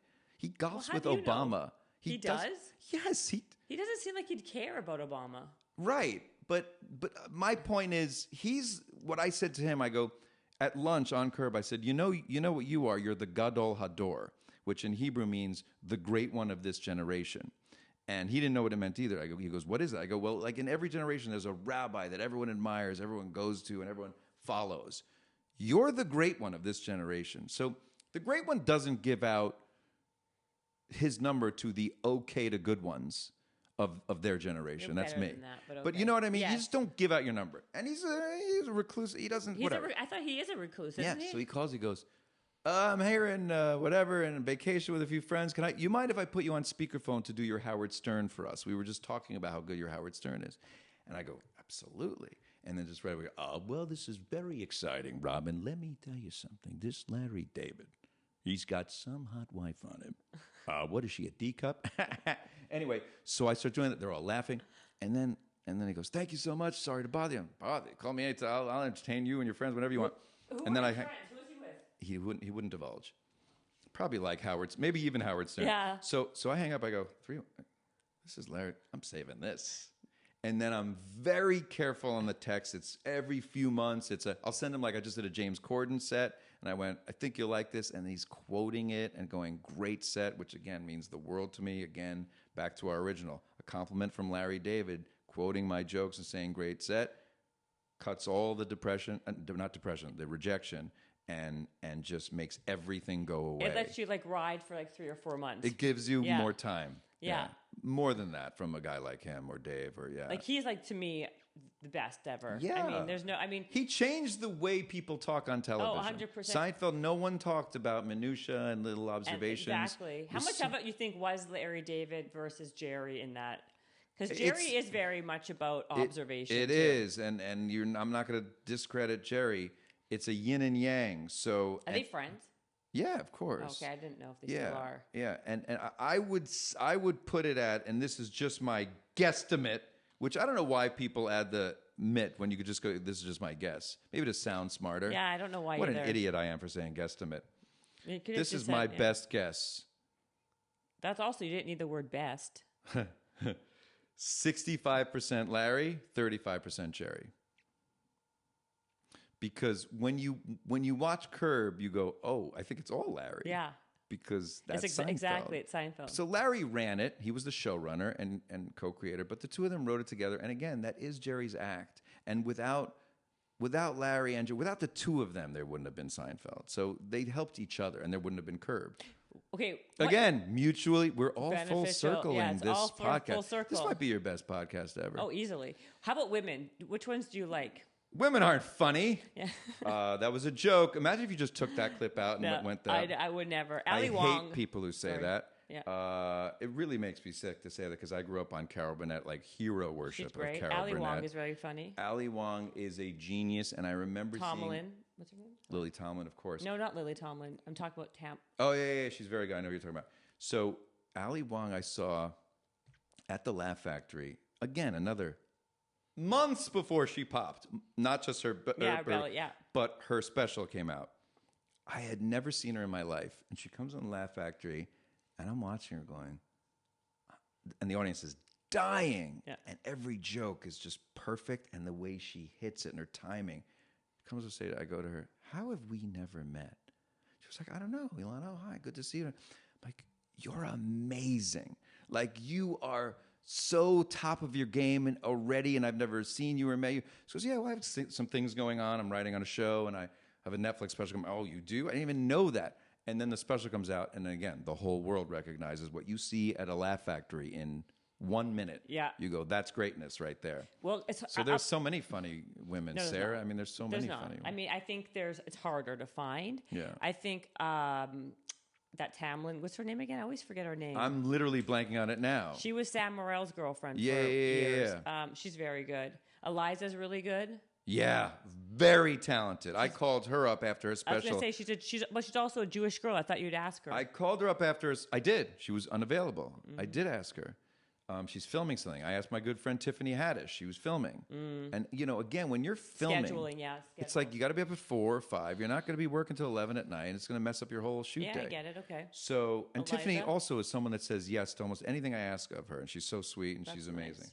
Eliza, it said, filming, can't focus, da-da-da. I went, fine. But I called her up after her special and I said, that special made me angry that I'm not that good. Like, that's how good she is. So, yeah, women She's are hilarious. good, but stop saying that. All right, you're just as good. If not, I think maybe even. That's so sweet. She's really good. What do you think of Chelsea Handler? I have mixed feelings about her because, she's obviously funny, but her stand-up is great, but it's not amazing. When I watch her, I don't go, this is a master craftsman. I just go, all right, she knows how to do this, and she's good, and she's fine. She's actually funnier just riffing on her show and off the cuff and whatever. She's quick-witted. Yeah, so I have very talented and also that she way. was never that nice to me, so I have my mixed feelings. Oh, she wasn't. I mean, no. she's okay. I did her show a couple of. She's fine. You like Whitney Cummings? Yeah, she's also someone that's like, she's funny. Yeah, I'm not gonna say anything. I can't. You can't get me to talk shit about I'm comedians. trying to think of. I like Whitney. I like comedy, comedian to comedian. I'm trying to think of women. By the way, there are comedians, male and female, that I have disdain for, both as people and as comedians. There are super successful comedians that I think aren't funny at all. Who? And I would never say that because I got to run into them at the comedy store and the Laugh Factory and the Comedy Cellar, and I'm not going to be the guy that I don't want. I don't like confrontation. I know it's true. Do you think Michael Rappaport's a good stand-up? Anyway, we're going to be back after these. No, the truth is Michael is Newitz. He's a fantastic actor who learned how to do stand-up well. Is he a better comedian than an actor? No way. He'll tell you that. He's been acting for 30 years, doing stand-up for, 5 years. Oh, he's been doing stand-up? Yeah. He didn't just get up there and wing it. Oh, I thought that was his first time. He's a big actor who's been hitting the stage for I don't know how long. 4 years at least, 8 years maybe, 9 years. And he's getting really good. But it takes a good 10, 15 years to get good, unlike me who was born good. Right. That's the whole other thing. We've established that. So what's up? What's coming up for you? Nothing. This is coming out soon, I think. This is coming out very soon. Coming soon to a podcast near you. Habits and Hustle would I've you got come back going on. again, by the way, or- Of course I would. We didn't even scratch the surface of my life, of my comedy. I didn't even do any fun I did Howard for a second. Who else did I do? A little Trump. I didn't do my repertoire. You know, I'm exhausted, by the way, because I had a big lunch, and this didn't help me. This gave me a mental boost, though. I like this. You want to have I it? think this kept me a little sharp. I'm not This joking. is better than the lion's mane mushroom from Whole Foods that I get. Yeah. Do you want to have it with? Do you See how old I am? I'm 52. I know I look amazing, but I literally I'm at the age where I have to do this. Do you wear glasses? Reading No, glasses? I can't get I know into it's it like you yet. cannot admit. You cannot admit that you have. In. Let me tell you something else to the people at home. Listen to older people. Listen to older people. Everything older people tell you is true, and follow that advice and live by it. When people said to me, and I have 4 little kids at home, savor every second. It goes by like that. I go, no, it doesn't. It's torture. It's painstaking. It's endless. It doesn't end. And then like that, they're out of the house and they're taller than you and they're going, Daddy.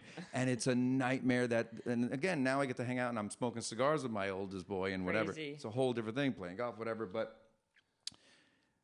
listen to them. It does go by. And when you're in the thick of it, you can't even imagine that this is going to go by in a second when every second feels like a lifetime and an eternity. But listen to older people, because then now looking back, I went, oh my God, it's over. I have no little kids. That's it. That's life. That's the whole being a dad thing. And of course, you're always a dad, but not a dad to little kids. Listen to people when they go, you know, when you're in your 50s, you're not going to be able to read anything. I'm like, what are you talking about? My eyes are just going to stop working? What are you, nuts? I will always be able to read. And then you're like, wait a minute, but I'm not getting glad. What is it? Listen to people when they tell you, and you especially, Jen, one day your penis will have some issues. Now, that day has not yet come for me. Thank God. Baruch Hashem, as we say. That day hasn't come for me. But now that I know that the sage advice from my predecessors and my elders that day is near, and one day I'm just going to go, hey, what's happening? Hey, how come this isn't working? And it's like, you can't imagine your 20s and 30s that's just not going to work. Listen to people, your eyes, your penis, your kids. It's all gone. It's all gone. Eyes, penis, kids, gone. Uh-oh. No, I'm kidding. Not yet, thank God. But no, and again, they're there, and they're all home right now for the summer, which is the best when they're home from college. My daughter did a year in Israel. The best is having all your kids home. But again, they're not little kids. I know. My little one's going to a sleepaway camp for the first time. Yeah. But that you get over. That's like a month or two. It's a week. Oh, God, what are you kvetching about? You are a kvetcher. Well, no, I love him. He's 10. But anyway, the important thing is my penis still works. Okay. And I wanted to ask you more questions about the beginning. You know what it's like in your 50s with the penis? Well, go ahead. I'll tell you what it's like. I just thought of this recently. It's like, because in your 20s and 30s, you wake up with it going on. You know, what are we doing today? You know, it's so different. In your 50s, it's not like dead, but it's in sleep mode, like a laptop that's in sleep mode. So it's still on, but you have to tap it for it to really wake up and turn on. That's a great analogy. Yeah, but it's not like, and then like probably in your 60s or 70s, it shuts down where it's a reboot or something. You have to reboot restart it or something. In your 20s and 30s, it's always on. It doesn't sleep. So it sleeps now, but just tap it. And it starts up again. Yeah, it's not a problem. Is this the bit that you do? I'm thinking of it. It's almost a bit. Oh my gosh. It's a good analogy because it really is like that. Is that what you're working on right now? I don't say I'm working on it, but it's a thought I've had that I wrote down somewhere and I'll figure it out at some point. That's a great bit. I don't usually like to talk about my penis in my act. No, but that's a really good bit, though. Can you think of another bit or talk about another bit right that now, you're working you want me to through? do that? Yeah, do another bit that you're working through. Oh my God, there's so many bits that I'm working through. I'm always working. How do you get your ideas? Just by life? Life and observing. The best way to get ideas, though, is like before a set, at least for like an hour or two, I'll go over stuff, especially when you're doing an hour. If I'm doing like 10, 15 minutes or a new bit or something you have to get in your head, whenever you go over it out loud, like People go, do you look in the mirror? Never look in the mirror, especially when you're doing impressions. When you're doing impressions, you really feel like the person you're doing. You feel their aura. And it's like, it's weird to do impressions. You're channeling them. So the second you look in the mirror, you just see you. But if you're doing this and you're feeling it, and I feel like him, and it's not a good guy to feel like. You don't want to feel like this, believe me. But for a minute, it's okay. And if I looked in the mirror, I'd say, oh, that's Elon. It's not Donald Trump. And the same with like going over material. I go over material not in the mirror, but I pace in my office. I have a back office detached from the house, they don't hear me talking to myself like a lunatic. And when you're saying things out loud and going over them, new thoughts always pop in. Once you're in funny mode and you're saying funny things, then, and I could add this or a separate, completely new observation. And sometimes it's just like you're talking to an Israeli guy and they're literally saying every word that's plural, they're saying in the what's the opposite of plural again? Singular? I don't think this stuff works. When they say something plural, no, because my mind went somewhere else. When they say something plural, a plural word, they say singular, and a singular word, they'll say plural. Like they'll say to you, I heard a lot of story about this, but it reminds me in particular of this one stories. I'm like, one stories? Today in Los Angeles, it was 83 degrees, but on the same day in Chicago, it was only 1 degree. And I'm listening to this guy like switch every plural and singular thing going, that's funny. I'm going to talk about that. Israelis do this plural singular weird thing. So sometimes it happens to you and you just go, and then you have to write everything down because you forget anything. And sometimes it's just while riffing or while, whatever. But good material is not easy to come by. And when you have a gem, that's why I love having like classic bits. And some of my viral bits, like the accent bit about the English and their T. You ever see that bit? Which one? Sometimes they over-pronunciate the letter like that, and sometimes they ignore the letter completely. So what happened? Where did the letters go? And there are 2 T's in the word letter, and yet they're nowhere to be found. So that observation that the English, they have this weird thing with the letter T. Sometimes they overpronounce the letter, and sometimes they ignore it. That's a good observation. I just heard it one day, and that's a good observation. Talk about that. Yeah, I heard that a bit before. Yeah. Sometimes it's like something that goes on between you and your wife. She tells you to take out the garbage, and then you go and take out, which I do every day, by the way. You're welcome. And I take out the garbage, and then I open the front door, and I hear, she says to the kids, oh, great, he let a moth in. And I'm like, how am I I'm just taking out the garbage, and I get blamed for the moth. And I'm going to this crazy place of like, imagine if one day, God forbid, someone comes in and just kills our entire family. God forbid. I promise you my death dying moments, I will hear, oh, great, he let a murderer in. It'll be my fault that I opened the front, But anyway, so things happen and you go, oh, that's so funny. I just got blamed for letting this moth in. I got to write that down. You try to make it something. But then sometimes it's just analogies, like my parking bit. Which But one? I say I don't like to say that I'm married because that's not socially acceptable, politically correct. And I go, I apologize, I'm not married. I am sexually impaired. And I go, being impaired is like having a disability, except instead of being able to park anywhere, you only get one spot to park in. And on most nights, there's no parking allowed. And then it goes on, the difference between single guys, married guys. Single guys just looking for a spot. They just go around looking for some I did hear that. Yeah, overnight parking. Yeah, I heard this. And then married guys, we have a spot, but you gotta, it's a legal spot, but you gotta read the signs on our face. You never, what is it? No, Monday to Thursdays, 8 p.m. Anyway, Google the bit. Those are good bits. I also like a bit that But those bits take months and months to craft and write. It does. Sometimes it takes 20 minutes. Sometimes it takes months or years. The Jewish bit with the one, I have like 1,000. I know the sex. I know the sex. The sex, food. money, and food. Yeah. That I did on my first James Corden, and it killed. And that's did a bit kill? Killed, and that's a bit that I love doing because it dispels a negative stereotype about our people. Funny. So if I could teach while making them laugh, Jews love money. No, you idiots, we love food. Food is number one. You ask any Jew if they'd rather have a hot brisket sandwich or the cash value of a hot brisket sandwich. They would take the cash, buy a hot brisket sandwich at a cheaper place, and keep the profits. That's how we do it. But food is our number one. And it's like a teachable moment, too, where it's like, oh, we thought they loved money. No, dummies. We only need money to buy food. That bit to me. Yeah, because it's true. That's why. It's 100%, true.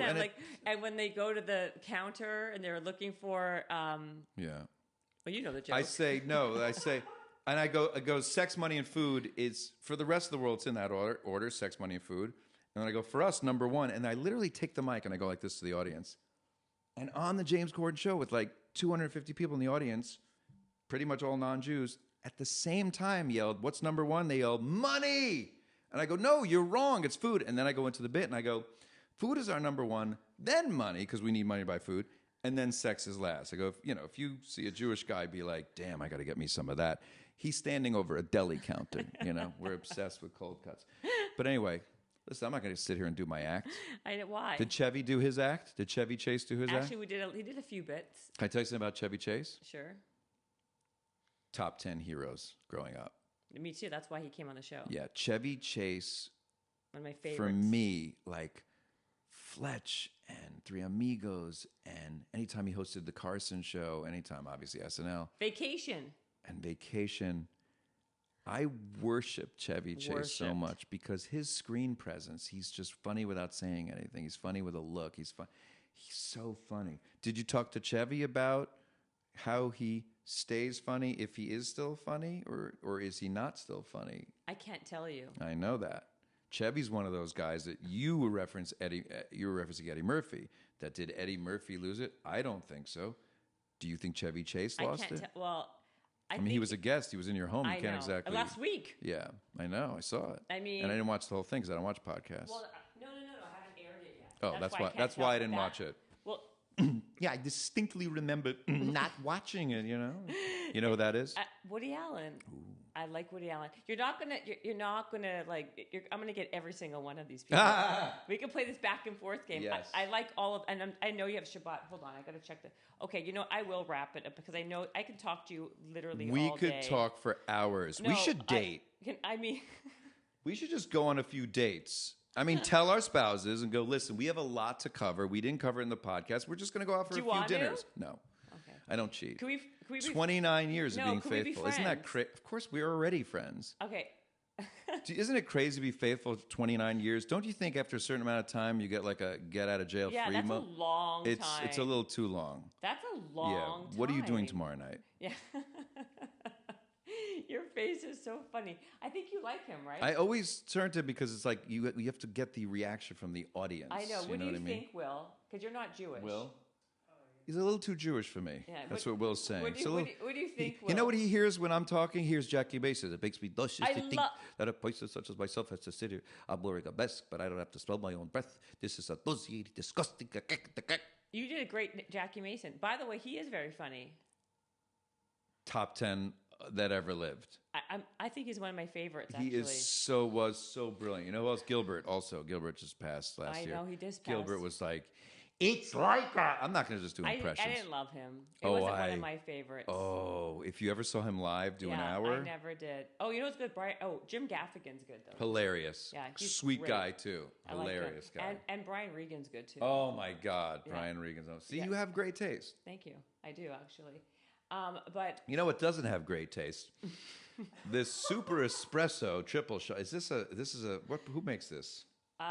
Is this one of your products that you get? No, it's not one of Isn't it fun being an influencer and people just send you free shit every hour?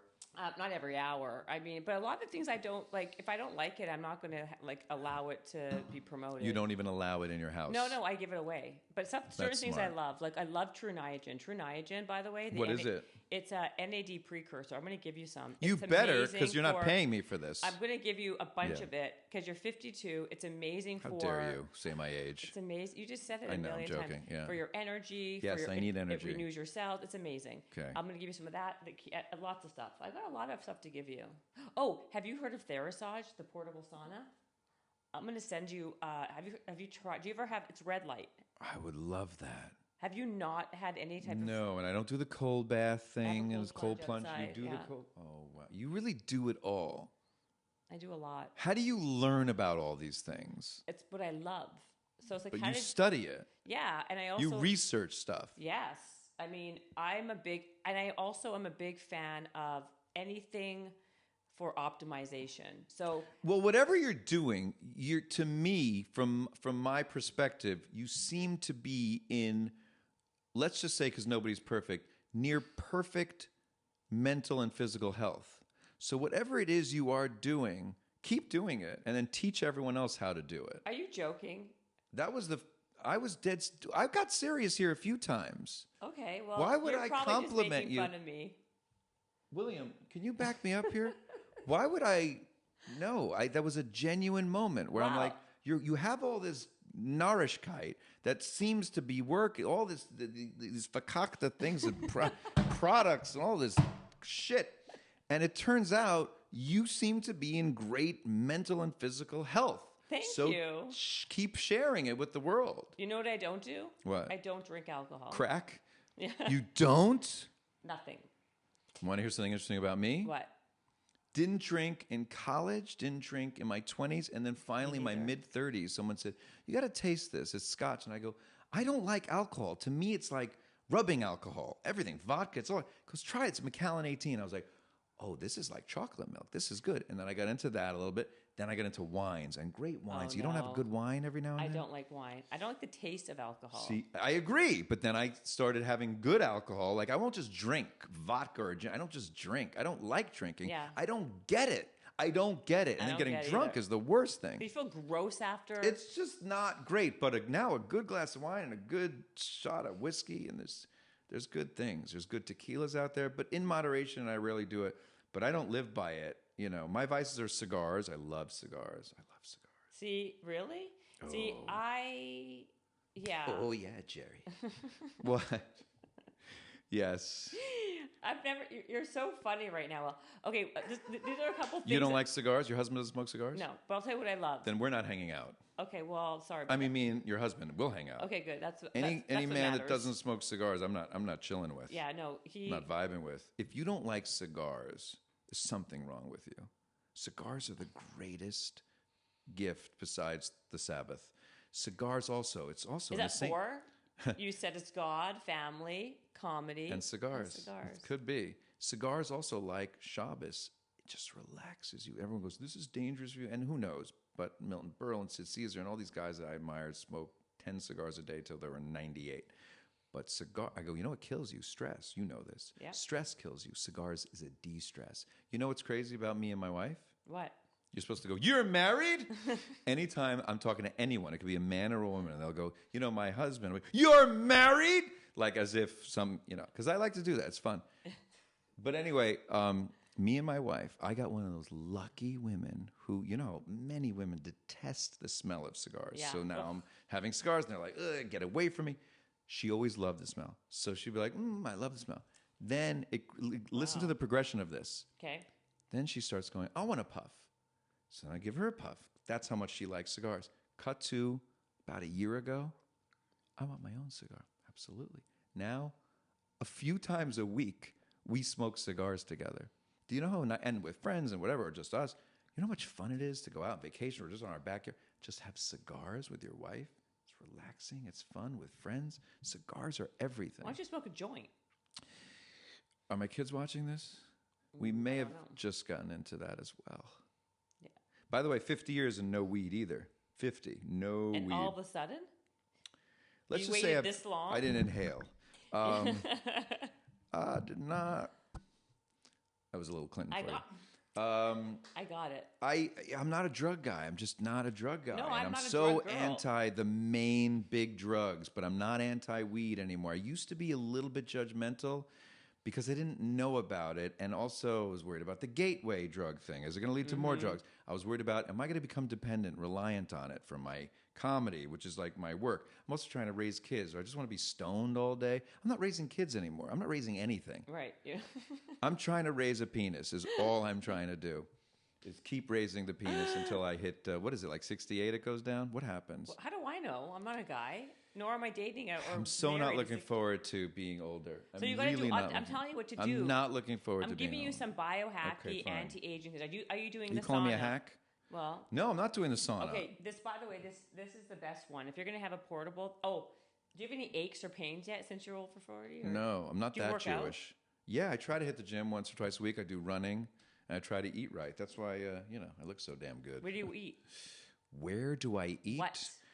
Usually in the kitchen or the dining room. What kind of- Sometimes I'll eat at a restaurant. There's a lot of places you can eat. You can eat.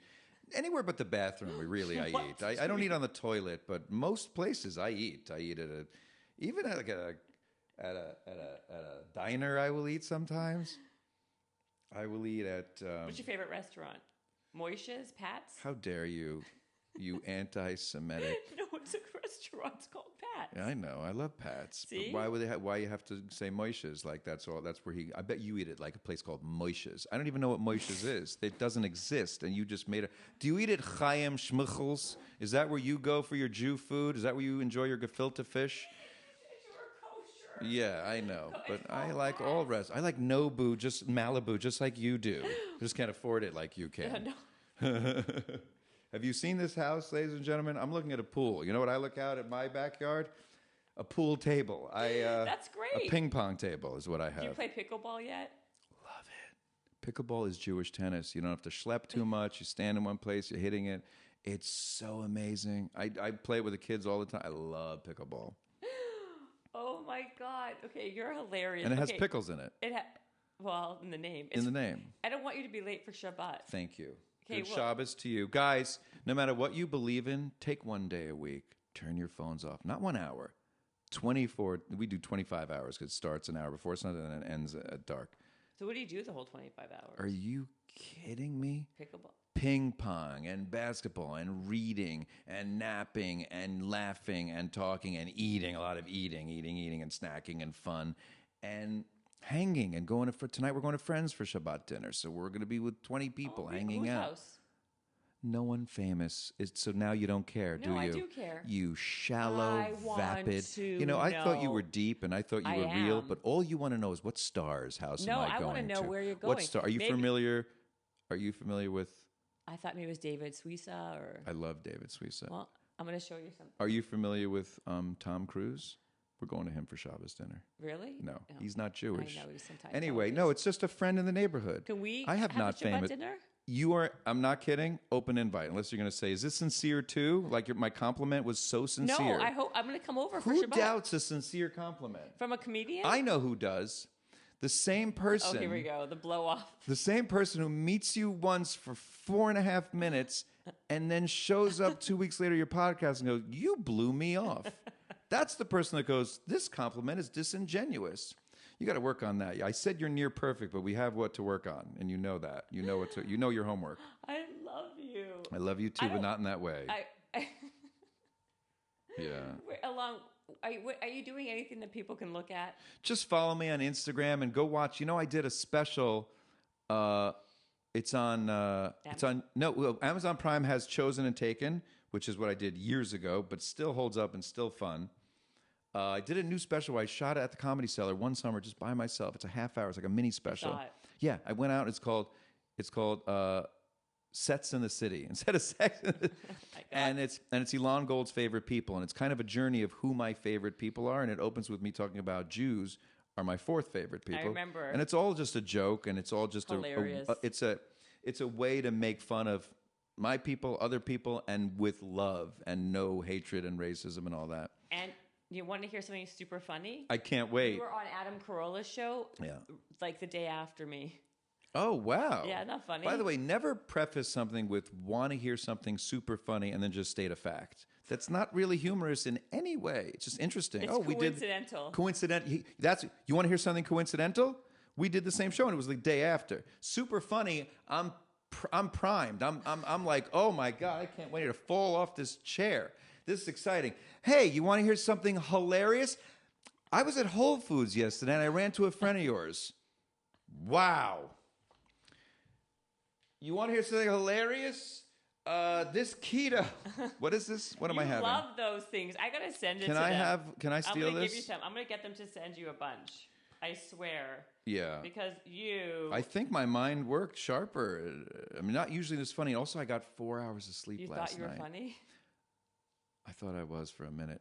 I got 4 hours of sleep last night. I need 8 to really be sharp. So Well, this was helpful. I'm I happy. got 4. I'm gonna give you some. Yeah, I got 4, and I didn't even get any last night. It was very upsetting. Why?